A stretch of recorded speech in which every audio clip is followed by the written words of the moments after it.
Okay, so let's look at factoring quadratic equations. This is something you will see everywhere. Um, when I'm talking about factoring here, I'm not talking about factoring x, like x raised to 4 terms or x raised to 6 or x raised to 5. This is purely for quadratic equations only. In fact, trinomial quadratic equations. How can you factor them? Okay, this is the outline of what I'll do for this video. First of all, I'll show you the characteristics of a factorable quadratic equation. And for example, I can ask you which of the following can be factored over the rational numbers. X squared plus x minus 2 equals 0, x squared plus 5x minus 7 equals 0, 3x squared plus 5x minus 7 equals 0, 3x squared plus 16x plus 5 equals 0. By just looking at these equations, which ones do you think can be factored over the rational numbers? Okay, and then I'll present a simple recipe, a factoring recipe that you can follow to factor trinomial equations over the rational numbers. And then lastly, we will conclude by working out these examples, these 4 examples I showed you here. And so this is the plan for this video. Okay, so first let's talk about factorability. Okay, what makes a quadratic equation factorable? And factorability is connected to the discriminant, this term right here. And what is a discriminant? So the discriminant of a quadratic equation ax squared plus bx plus c equals 0 is given by this Greek letter called delta. So delta is the discriminant. So delta equals b squared minus 4 times ac. Remember, a, b, and c are real numbers. They're constant from this equation right here. All you have to do is just extract those values from here, put them into delta, and compute delta. I'll show you what you need to look out for delta in a moment. But what I would like to say first is that make sure that you write the quadratic equation in this form, in this standard form. If you have stuff on the right hand side, move everything to the left and simplify like terms. Okay? Otherwise, whatever you will do is meaningless. Okay? Make sure the right hand side is 0, everything is moved to the left. Okay. Now, what do we need to know about delta, and why do we care about delta? And that's because there are 4 things you need to know about delta. The very first one, if delta is greater than 0 and it's a perfect square, this is the best case scenario. In this case, if delta is a perfect square, yes, factoring is possible because you will get 2 distinct rational roots. Okay, we'll see an example of what those look like. Okay, there's also a second case where delta equals 0. In that case, you will get only one real or rational root. Repeated solution. You only get one solution, which is equals to minus b, pretty much. So in this case also factoring is possible. Okay. The next case is now remember the first case we said that delta is greater than 0 and a perfect square. You can also get a delta that's greater than 0 but not a perfect square. In this case here, you'll get 2 distinct irrational roots. Please look that up if you don't know what irrational is. So irrational is something that will carry like the square root of something, or square root of delta, something like that. And I can promise you that the factors are not going to look pretty. When you factor an equation that has this case here, case 3, the answers are not going to look pretty. Okay, I'll show you one at the end so that you can appreciate the stuff we do here. And in this case here, I can tell you that factoring will fail over the rational numbers. This does not mean that it cannot be factored. It can be factored, but you will need to use other tools. Okay. And then the last case of all is if delta is less than 0. In this case here, you'll get two complex roots, and also factoring will fail. Okay. Now, so the only thing you need to look out for is these two first two conditions. If one of this is possible, and then factoring is possible over the rational numbers. Otherwise, you cannot do this, right? Okay, now let's look at the recipe that I alluded to. But before we look at the recipe, let's look at the 4 examples that I showed you at the beginning. Okay? Let's determine which of these is actually factorable over the rational numbers. Let's look at the first case. The first case, x squared plus x minus 2 equals 0. So we can actually compute delta on this one. And delta will be b squared minus 4ac. Once you compute that, this is b, this is a, this is c.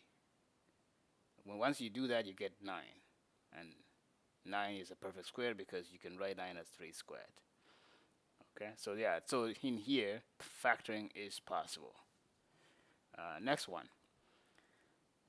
X squared plus 5x minus 7 equals 0. So this is b, this is a, and this is c. So delta will be 5 squared minus 4 times 1 times minus 7, and that will be 53. And 53 is not a perfect square.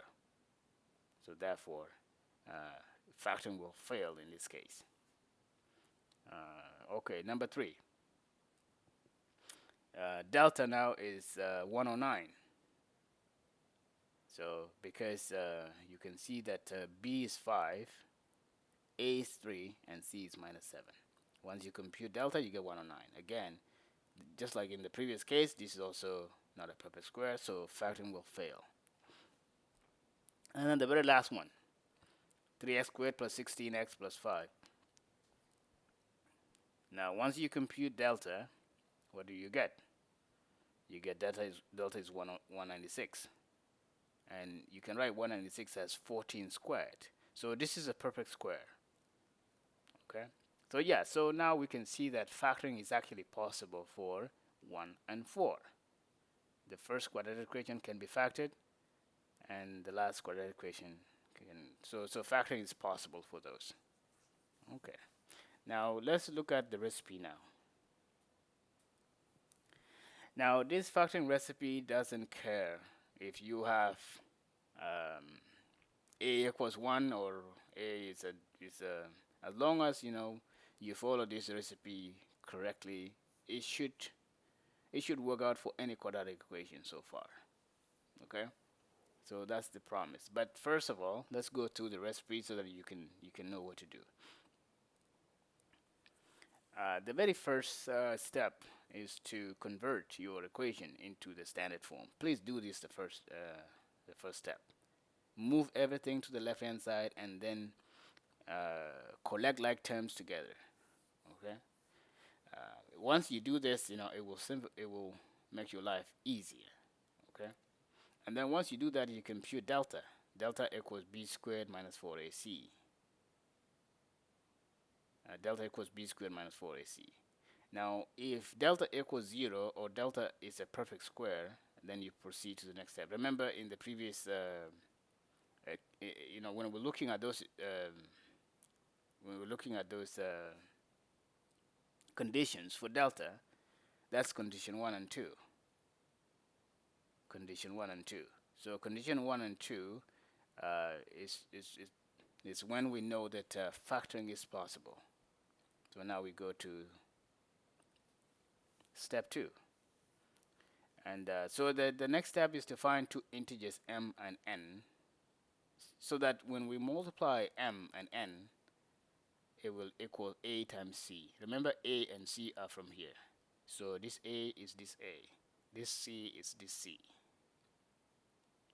Okay?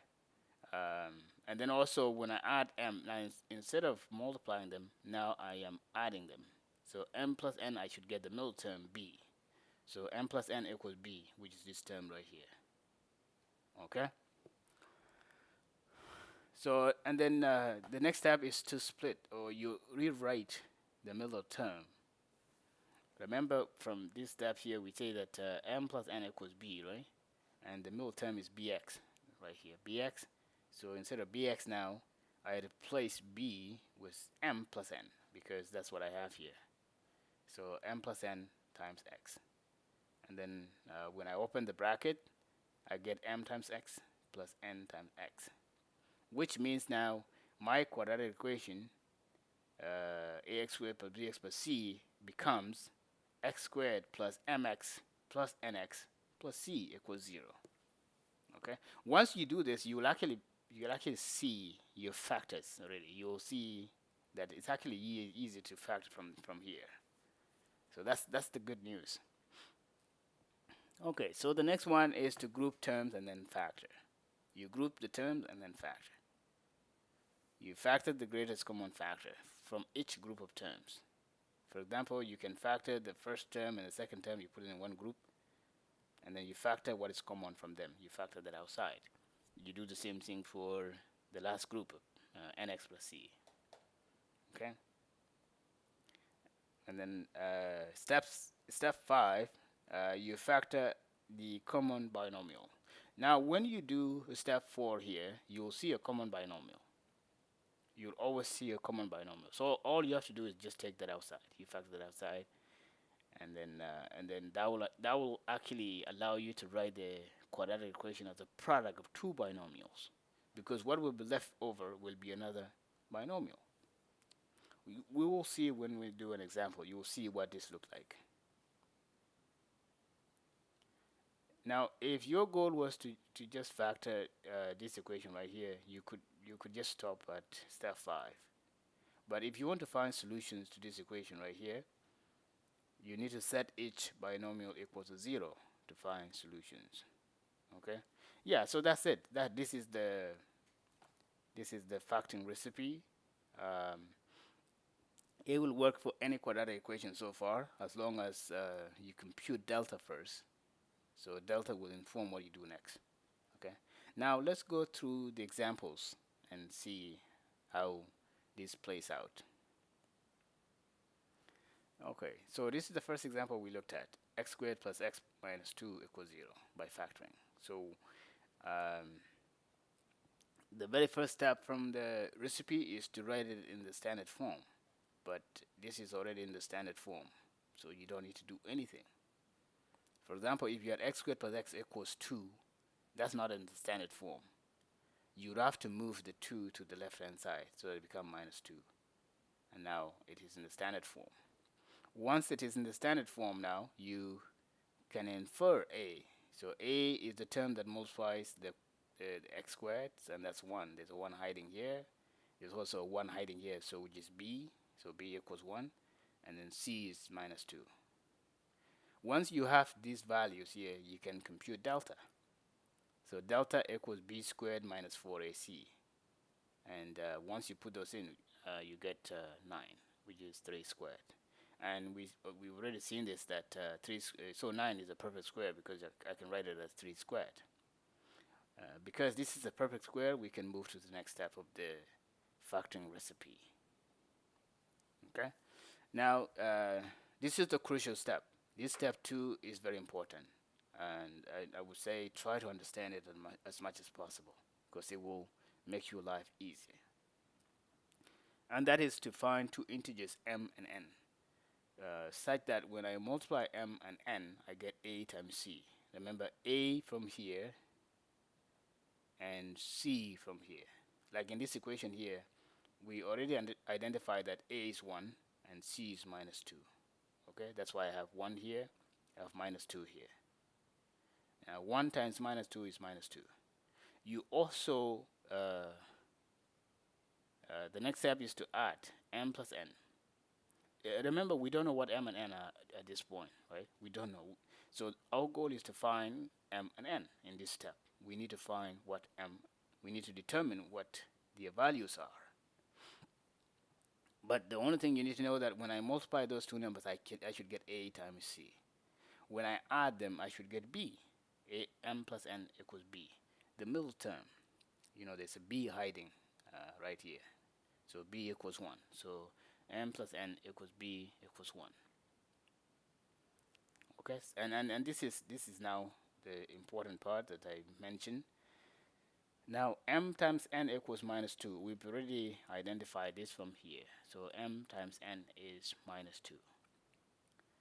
Now, what you do is you try to find all the different combinations of multiplying two integers that will give you this minus 2.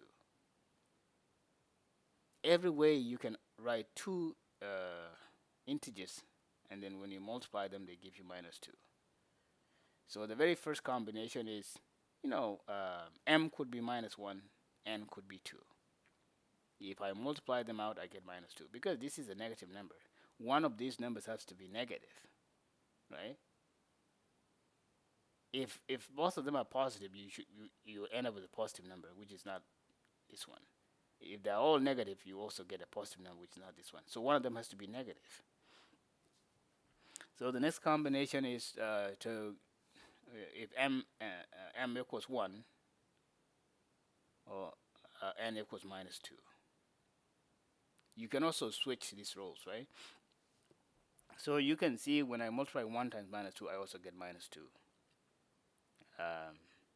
You can also switch m and n. Like you can say there's going to be another combination of 2, where m is 2, n is minus 1. But that's the same as this one. It doesn't. The order will not matter.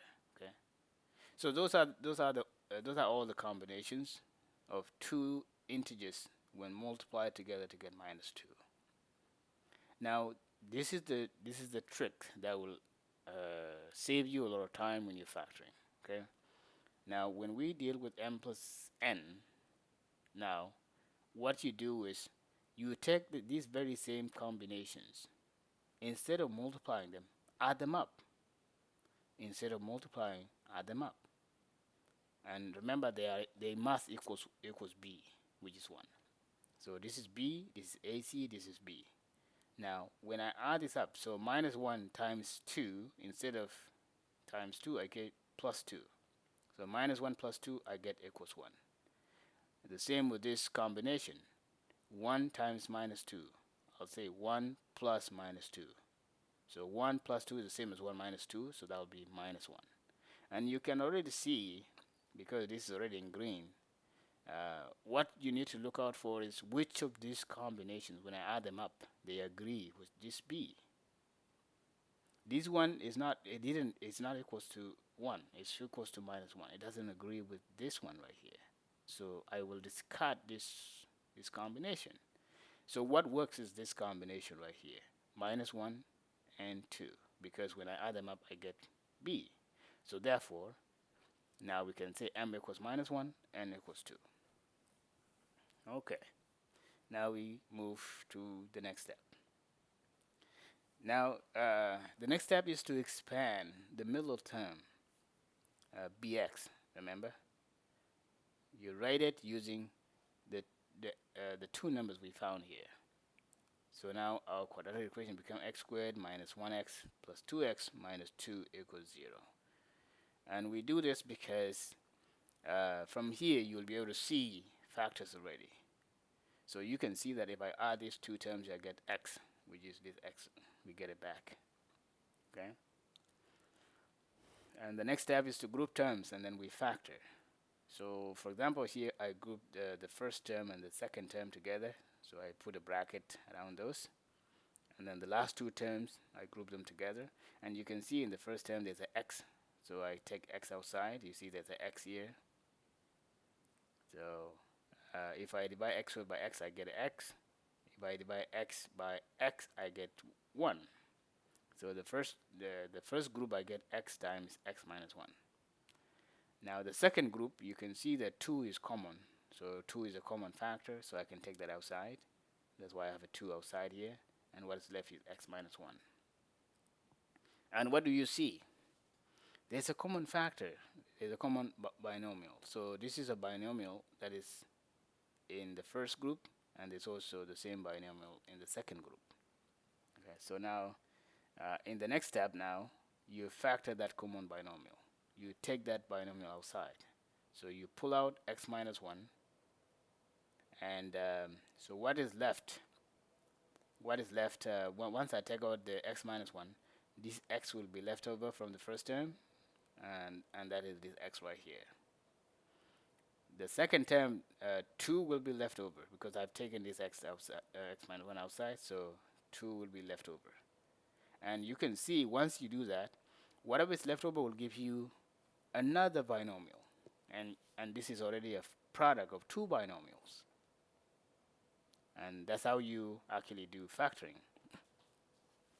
Now, if your goal is to factor, you can stop here because we've effectively factored this equation right here, x squared plus x minus 2 equals 0. But if you would like to also find solutions to this equation, you go to step 6, which is the last one. And so for step 6, you set each binomial equals to 0 and solve for x. For example, this binomial right here, x minus 1, I set it equals to 0. And then I move the 1 to the right hand side, I get x equals 1. Or I set x plus 2 equals 0 and then move the 2 to the right hand side, I get x equals minus 2. So those are the solutions. Okay. So yeah, so this is the factoring recipe. I would say try to be really familiar with this step 2, because this is the crucial step. Once you actually do this step correctly, it will be very easy to do the rest. Okay. Now let's go on to the next example. Next example, we look at x squared plus 5x minus 7 equals 0 by factoring. And the equation is already in the standard form, so there's nothing to do there. And we can actually see that a equals 1 because there's a 1 here, b equals 5 so because this is 5, and then c equals minus 7. And when we compute delta, a equals b squared minus 4ac, we get 53. And we know that, yeah, we've seen this already. Okay. We see that delta equals 53 is not a perfect square. So what does that mean? It means that x squared plus 5x minus 7 equals 0 is not factorable over the rational numbers. Therefore, we can abort the factoring recipe. We cannot continue with this factoring recipe. So in that case, what are your options?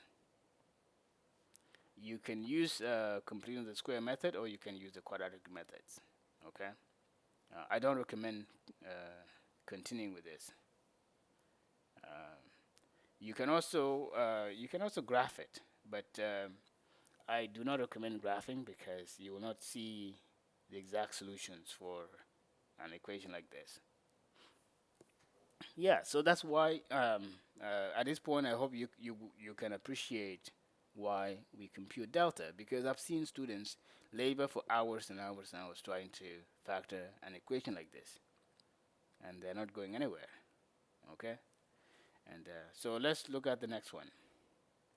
So the next one, 3x squared plus 5x minus 7 equals 0. I've already extracted a equals 3, b equals 5, c equals minus 7, and delta is 109.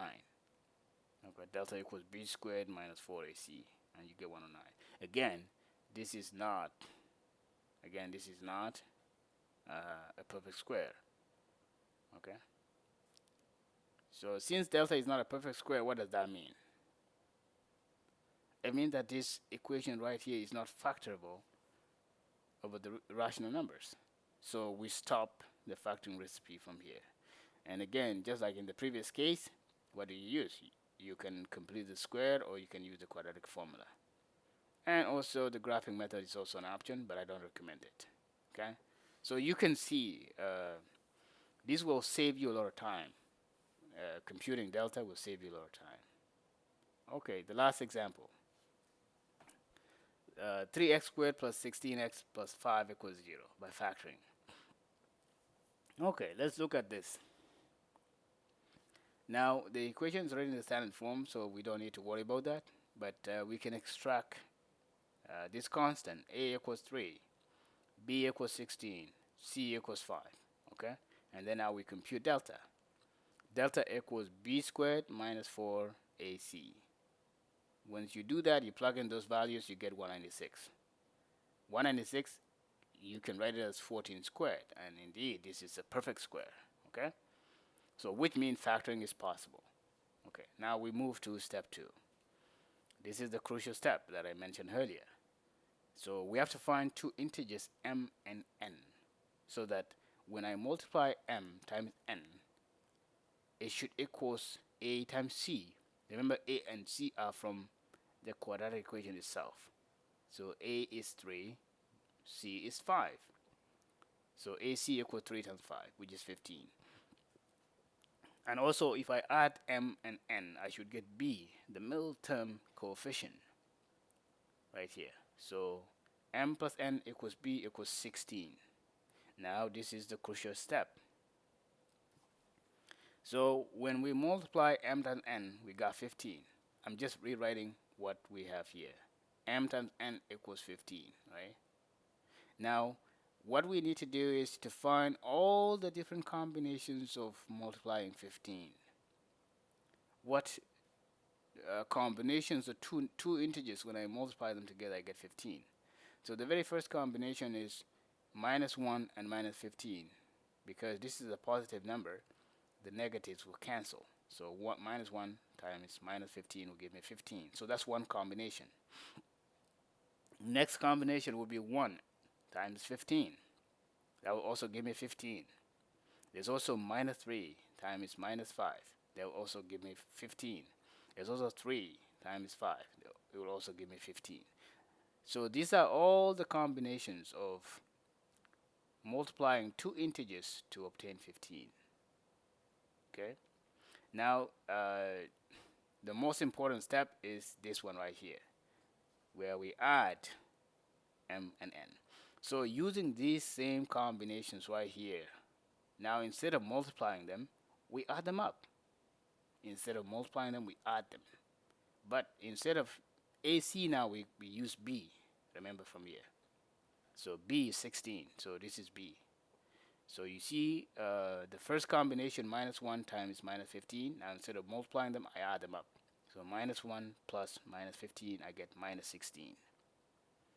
And then also the second combination, 1 times 15, I do 1 plus 15, I get 16. Minus 3 times minus 5, instead of multiplying, I do minus 3 plus minus 5, I get minus 8.